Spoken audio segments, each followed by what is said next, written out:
Let's talk about food labels, shall we? You've read them, or at least you've tried to, maybe. They're full of hard-to-pronounce ingredients, stuff that makes you scratch your head as you wonder, what exactly are you about to eat? But how would you feel if you knew all the junk they packed into processed foods?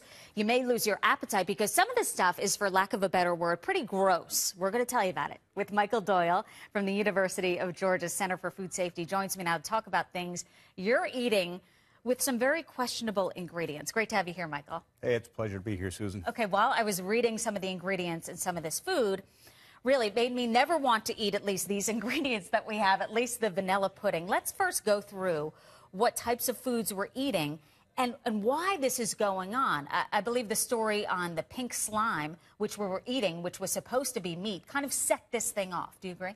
Well, pink slime, ammonium hydroxide was added to the meat as part of the process. And people wondering, why are we putting ammonia into our food? And yeah, that triggered a lot of response. And what else is in our foods? While I was reading this, it said there should be about 5 ingredients in a food that is recommended to eat. And of course, foods that you can pronounce. Remember that Breyer's commercial with the little kids kind of reading the X brand of ice cream? And it was very funny. They couldn't pronounce anything. But if you do look on the back of the packages, you can't read half the stuff. And I think it's for a reason. They don't want you to read it. Let's talk about vanilla pudding. It's hard to even say, I'm sorry if you're eating vanilla pudding as you're watching this, but there is secretion from the anal glands of beavers. Is that true, and why is that in there? Well, there's something called castoreum that's sometimes added to puddings as well as certain desserts and even ice cream because it carries a flavor. It's vanilla flavor. Vanilla, sometimes raspberry flavor. So is this kind of a quick fix that tastes good? It's not harmful to us, correct? The FDA is saying it's not harmful. You can eat it. It's not harmful. But it still makes you cringe, doesn't it? I mean, you think, can't they just put vanilla beans in here instead of that? Let's talk about donuts. All of us eat them. A lot of us do, at least. Donut holes here. There is dissolved human hair or duck feathers in donut holes. Is that right? Well, actually, it's L-cysteine. It's an amino acid that's That sounds much more fancy, L-cysteine. It's important to building protein in our bodies. And so it's good to have that in there. It's important in dough.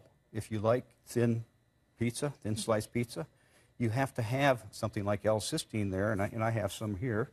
It's important to make it elastic so it will spread out.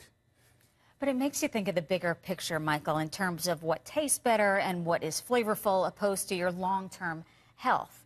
Have we found that there's any cancer-causing ingredients in a lot of these foods? And it makes you wonder if they'll be doing studies down the road and we find out that these aren't that good for us. I remember the documentary called Food, Inc., where they really uncover a lot of the processed foods and what we're putting in our bodies. Well, many of these ingredients are normal, like the L-cysteine is a building block to protein. Protein is an important part of our body.